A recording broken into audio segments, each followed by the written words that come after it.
110 शब्द प्रति minute. Start होगा 5 सेकेंड बाद।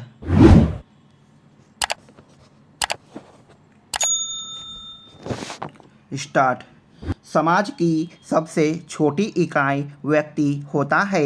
रिश्तों में बंधे व्यक्तियों का समूह परिवार कहलाता है। परिवार में माता पिता, भाई बहन, दादा दादी, चाचा चाची, पुत्र पौत्र तथा बहू बेटियां आदि होते हैं। परिवार से समाज और फिर राष्ट्र बनता है।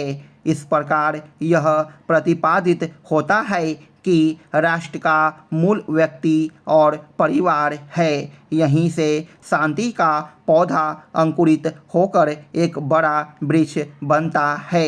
गोस्वामी तुलसीदास जी ने रामचरितमानस में लिखा है कि अयोध्या के लोग तन मन और धन से सकारात्मक प्रवृत्ति के थे, जबकि इसके विपरीत लंका के निवासियों में सजनता की कमी थी। सजनता का आशय एक दूसरे को सम्मान और आदर देना होता है। लोग एक दूसरे के काम में व्यवधान न डालें और अपना उत्तरदायित्व बखूबी निभाएं। जब व्यक्ति अपना उत्तरदायित्व कुशलता से नहीं निर्वाह कर दूसरे के कामों में टोका टोकी करता है, तब कलह की स्थिति बनती है। लंका में यही प्रवृत्ति थी। सब मनमानी और मनमर्जी में लगे रहते थे। खुद रावण अपने अहंकार में इतना डूबा रहता था कि किसी की बात ही नहीं सुनता और मानता था। इन दोनों राज्यों को मद्देनज़र रखकर प्रत्येक को यह देखना चाहिए कि उसके घर की स्थिति क्या है। उसका घर अयोध्या है या लंका। यह सच है कि जिस घर में कलह और अशांति होती है, उस घर की तरक्की रुक जाती है, क्योंकि अशांति से तनाव और उलझन पैदा होती है। इस माहौल में प्रत्येक काम पर विपरीत असर पड़ता है, क्योंकि तनाव में सही निर्णय और उचित कदम नहीं उठ पाता है। जहाँ कलह होता है, वहाँ से लक्ष्मी जी रूठकर चली जाती है। तुलसीदास जी ने इसे जहाँ सुमति तहाँ संपत्ति नाना, जहाँ कुमति तहाँ विपत्ति निदाना के जरिए स्पष्ट किया है। अतः शांति घर से शुरू होनी चाहिए। इसके लिए घर के सदस्य एक दूसरे के मनोभावों का आदर करें, अन्यथा घर के विवाद का कोई अन्य लाभ उठा लेता है। प्रधानमंत्री ने मध्य प्रदेश में आयोजित एक रोजगार मेले को संबोधित करते हुए यह जो कहा कि देश में गरीबी खत्म हो रही है, वह एक ऐसा तथ्य है जिसकी पुष्टि नीति आयोग के साथ अन्य अनेक संस्थाओं ने भी की है। इनमें एक संस्था विश्व बैंक भी है। उसके एक शोध पत्र के अनुसार भारत में 2011 से 2019 के बीच गरीबों की संख्या में अच्छी खासी गिरावट दर्ज की गई। यह शोध पत्र यह भी बताता है कि 2015 से 2019 के बीच गरीबों की संख्या तेज़ी से घटी। स्पष्ट है कि यदि कोविड महामारी का प्रकोप नहीं होता तो और अधिक लोग निर्धनता से मुक्त हो जाते।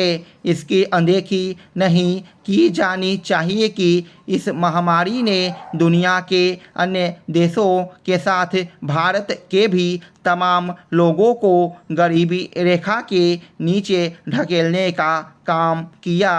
वैसे तो कोरोना काल में विभिन्न देशों ने गरीबों को राहत देने के लिए अपने स्तर पर हर संभव कोशिश की, लेकिन मोदी सरकार ने इस काम को सर्वोच्च प्राथमिकता दी। इस सरकार ने करोड़ों लोगों को मुफ्त राशन देने का जो फैसला किया, वह एक मिसाल बना और उसने गरीबों को बड़ी राहत दी। निसंदेह निर्धनता निवारण अभियान को आगे बढ़ाने में पहले की सरकारों का भी योगदान रहा है, लेकिन इसमें कोई संदेह नहीं कि लोगों को गरीबी से मुक्त होकर आत्मनिर्भर बनाने का काम मोदी सरकार ने कहीं अधिक प्रभावी ढंग से किया। मोदी सरकार यह काम इसलिए अच्छे से कर सकी क्योंकि उसने जन कल्याण एवं विकास योजनाओं को बेहतर तरीके से क्रियान्वित किया और तकनीक का सहारा लेकर इन योजनाओं में व्याप्त भ्रष्टाचार पर अंकुश लगाया। आज यदि विभिन्न योजनाओं का पैसा सीधे गरीबों के खातों में पहुंच रहा है तो इसका एक बड़ा कारण भ्रष्टाचार पर लगाम लगाने की मोदी सरकार की प्रतिबद्धता और जन कल्याणकारी योजनाओं को प्रत्यक्ष नकदी हस्तांतरण यानी DBT से जोड़ना है। चूँकि DBT को आधार कार्ड से जोड़ा गया, इसलिए पात्र लोगों को ही सरकारी योजनाओं का लाभ देना सुनिश्चित हो सका। चूँकि भारत एक बड़ी आबादी वाला देश है और इस आबादी का अच्छा खासा हिस्सा अब भी गरीबी की चपेट में है, इसलिए अभी केंद्र और राज्य सरकारों को निर्धनता निवारण अभियान को न केवल जारी रखना होगा बल्कि उसे इस तरह संचालित करना होगा कि निर्धन तबके आर्थिक रूप से अपने पैरों पर खड़े होने में समर्थ बने।